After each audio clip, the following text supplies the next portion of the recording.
terkait vaksin gotong royong. Jadi kami ingin mengulang kembali dan menegaskan kepada teman-teman media untuk kita sampaikan bersama-sama kepada masyarakat tentang vaksinasi gotong royong.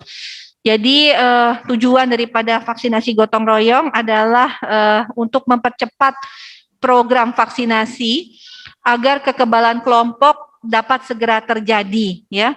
Jadi kita tahu vaksinasi gotong royong ini juga menimbulkan banyak ketidakpahaman di masyarakat, ya. Jadi vaksinasi gotong royong itu berbeda dengan vaksinasi mandiri, ya. Kalau vaksinasi gotong royong kita tahu bahwa vaksinasi ini adalah merupakan pelaksanaan vaksinasi yang dilakukan oleh badan hukum atau badan usaha, yang dimana badan hukum atau badan usaha itu akan memberikan vaksinasi COVID-19 kepada karyawan atau karyawatinya, atau buruh atau keluarganya, di mana vaksinasi ini akan menjadi tanggungan daripada badan usaha atau badan hukum tersebut.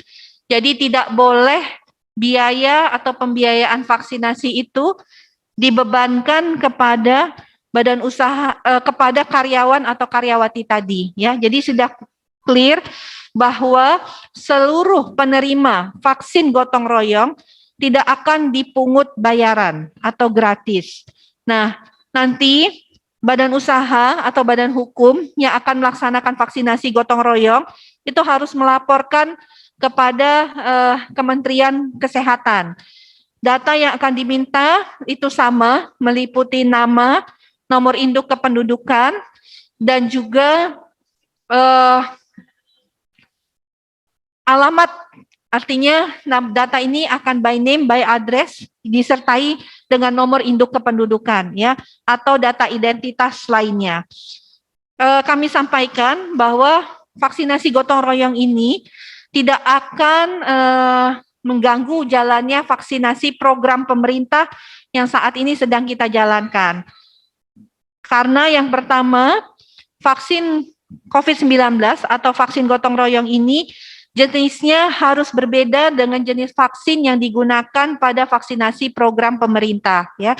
Jadi kita tahu vaksin yang saat ini digunakan dalam program pemerintah itu ada Sinovac, AstraZeneca, dan Novavax, dan PT Bio Farma, serta nanti vaksin dari Pfizer. Sehingga supaya tidak ada kebocoran dalam penggunaan vaksin, maka jenis vaksin gotong royong harus berbeda dari jenis vaksin pemerintah tadi. Yang kedua, pelayanan vaksinasi gotong royong ini harus dilakukan di Fasiankes milik swasta yang memenuhi persyaratan. Jadi tidak boleh dilakukan pada fasilitas pelayanan kesehatan di mana vaksinasi program pemerintah itu berjalan. Jadi dalam kata lain bahwa Fasiankes pemerintah tidak akan melaksanakan program vaksinasi gotong royong ini. Nah, setiap fasilitas pelayanan kesehatan yang melaksanakan pelayanan vaksinasi gotong royong itu harus melakukan pencatatan dan pelaporan secara elektronik melalui sistem informasi satu data vaksinasi COVID-19.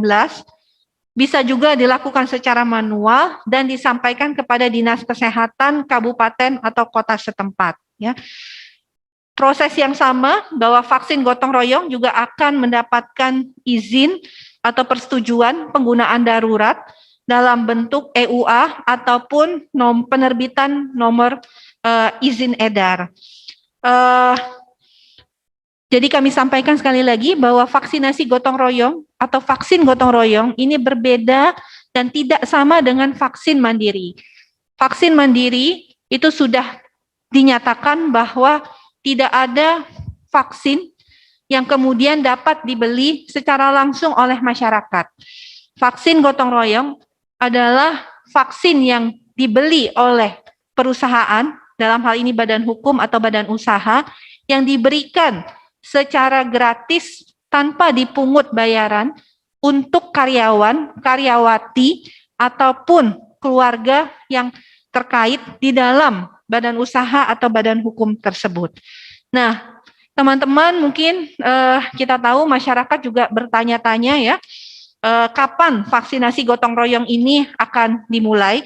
Tentunya vaksinasi gotong royong ini akan dimulai pada saat tersedianya vaksin ya. Jadi pengadaan vaksin gotong royong ini akan menjadi ranah daripada Kementerian BUMN dan Bio Farma. Pada saat ini Kadin sedang mendata perusahaan-perusahaan atau badan hukum atau badan usaha yang berminat untuk melaksanakan vaksinasi gotong royong. Nah, sehingga mungkin bisa kita sampaikan untuk perusahaan atau badan hukum atau badan usaha yang ingin melaksanakan vaksinasi gotong royong, silahkan menghubungi Kadin. Tidak perlu menjadi anggota Kadin, tapi dapat mendaftar melalui Kadin atau juga langsung kepada Bio Farma untuk menyatakan berapa kebutuhan dan tentunya keinginan untuk mengikuti vaksinasi gotong royong.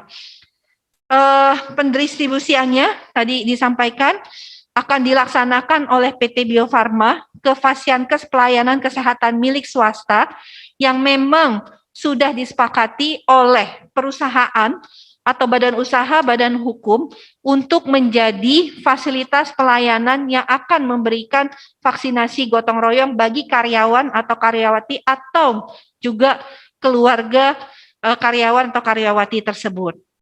Nah, tentunya dalam pelaksanaannya tetap harus berkoordinasi dengan Dinas Kesehatan Kabupaten Kota atau provinsi setempat. Pemerintah akan menetapkan besaran tarif maksimal atas pelayanan vaksinasi gotong royong dan juga biaya pelayanan vaksinasi gotong royong. Sehingga Fasiankes nanti yang akan memberikan pelayanan vaksinasi itu tidak boleh melebihi tarif maksimal yang ditetapkan. Perlu kami sampaikan juga terkait penanganan kejadian ikutan pasca imunisasi untuk vaksin gotong royong, ini mekanismenya sama dengan penanganan KIPI untuk program vaksinasi pemerintah.